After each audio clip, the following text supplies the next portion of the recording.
Bonjour mes chers Gémeaux, je suis ravie de vous retrouver pour votre petite guidance relationnelle, émotionnelle ou sentimentale pour le mois de juin 2025.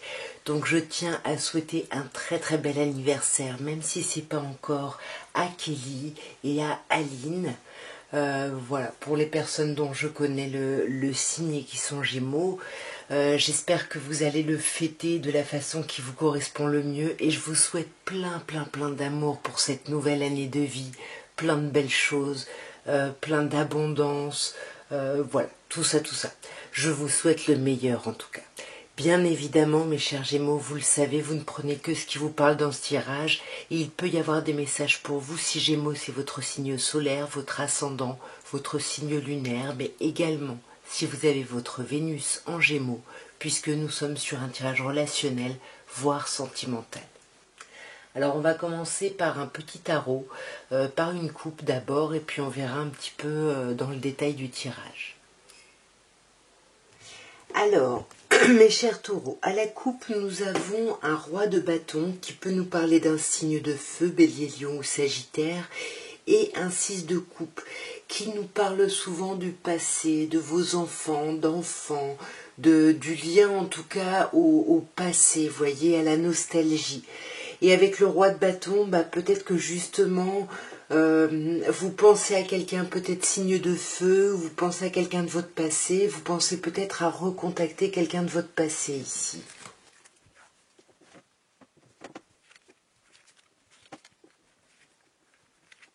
Alors, nous avons, mes chers Gémeaux, l'arcane majeur du mât, le 5 de bâton, le 5 de denier, le 8 d'épée et l'as de bâton. Waouh! Alors, on commence par l'arcane majeur du mât ici, qui vous dit que vous êtes vraiment au début de quelque chose de nouveau ici. Vous êtes poussé à vous jeter sur la nouvelle page blanche, dans le vide ici, mais c'est pour tout réécrire ici. Voyez, avec le 6 de denier, tout ça, ça se fait avec du soutien, dans la communication, dans l'échange. On essaye de sortir, on est poussé à sortir d'une forme de blocage. On sent que il peut y avoir des conflits parce qu'on n'est pas d'accord sur la façon dont on veut que les choses se modifient. Et attention à l'ego parce que là on vous dit qu'avec ce 8 de denier vous avez un peu du mal à étudier la situation, il vous manque beaucoup trop d'infos. Et puis en plus j'ai l'impression que vous ne savez pas vraiment communiquer. Vous voyez, le changement est compliqué, on a un autre 5 ici, le 5 de denier, ou alors carrément on se sent esselé parce que quelqu'un n'est pas dans la même optique, dans la même énergie que nous.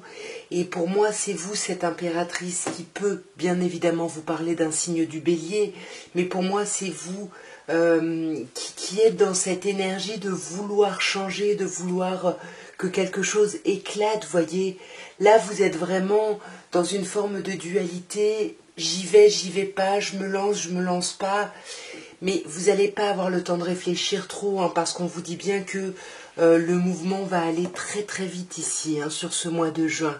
Et il va falloir faire des choix, prendre des décisions, et avec qui vous avez envie de collaborer, avec qui vous allez collaborer. Parce qu'avec cet as de bâton, on vous parle de retrouver une énergie, de sortir d'une forme de blocage, hein, qu'on avait ici avec la roue de fortune. Ce blocage-là, il est avant tout mental, donc attention, l'impasse que vous ressentez, c'est vous qui l'a créé, hein. Attention mes chers Gémeaux. Oui, vous pouvez avancer en cavalier de denier, vous avez besoin d'une certaine forme de sécurisation, mais c'est pas parce que les choses... parce que vous avez besoin de temps, j'ai envie de dire qu'il faut que vous vous disiez que tout est bloqué pour vous donner un peu presque un alibi, vous voyez, non. Ok, vous avez besoin de temps, mais on voit que vous avez cette flamme qui est là, donc ne vous sentez pas bloqué, ne vous bloquez pas plus que la situation ne pourrait vous l'imposer ici. On va maintenant regarder ce que l'améthyste love peut vous dire, mes chers Gémeaux. Et toujours pareil, on va commencer par une petite coupe pour voir le message d'intro et puis on ira voir dans le détail. Alors là, on vous parle de relations toxiques et d'un événement, d'un projet qui peut être une naissance, un projet de vie commune. Mais il y a une toxicité autour de ça, là. Je ne sais pas pourquoi, mais peut-être que c'est ce projet, en fait, qui vous rend toxique, qui est un peu trop pesant. On va voir dans le détail. On vous parle de la lune ici, on vous demande d'être à l'écoute de vous sur ce mois. Voyez, on avait l'enfant, peut-être qu'il y a un projet ici de parentalité, ici avec la mère. Peut-être que c'est... Ouais, non, pour moi, il y a un projet, parce que vous voyez, on a la mère, on a fondé une famille. Pour moi, il faut vous sonder par rapport à cette envie, à ce projet, parce que j'ai l'impression, avec le cœur blessé, les chagrins, les pleurs, qu'il y a quelque chose qui est un peu bloquant par rapport à ça et qui est un peu souffrant même, je dirais. Et j'ai l'impression que on n'exprime pas à quel point ça nous affecte. Vous voyez, on porte un masque parce qu'on a peur, tout simplement, et on essaye de se montrer indépendant ou indépendante par rapport à ça, mais c'est quand même très présent ici. Tu me manques. Alors, il peut y avoir quelqu'un qui est parent, mère ou père, qui vous manque, ou alors on est frustré parce qu'on veut être parent ici et on a du mal à communiquer, à en parler. On a encore fondé une famille, mais voyez, sur fonder une famille, on a le nom ici. Donc là, mes chers Gémeaux, on vous dit qu'il y a beau y avoir une attirance mutuelle, une attirance réciproque, il y a quelque chose qui se fait pas. Non, à quoi? Pourtant, on vous dit que vous avez de la chance. Ouais, mais voyez, comme on avait la relation toxique, attention, il y a une personne qui est fausse. Ça pourrait être vous, donc à vous d'analyser, mais pour moi, il y a quelque chose qui entrave la situation. Est-ce que c'est vous? Est-ce que c'est quelqu'un d'autre? On vous parle de karma. Il y a quelque chose qui revient là, karmiquement. Racontez-moi un petit peu, mes chers Gémeaux.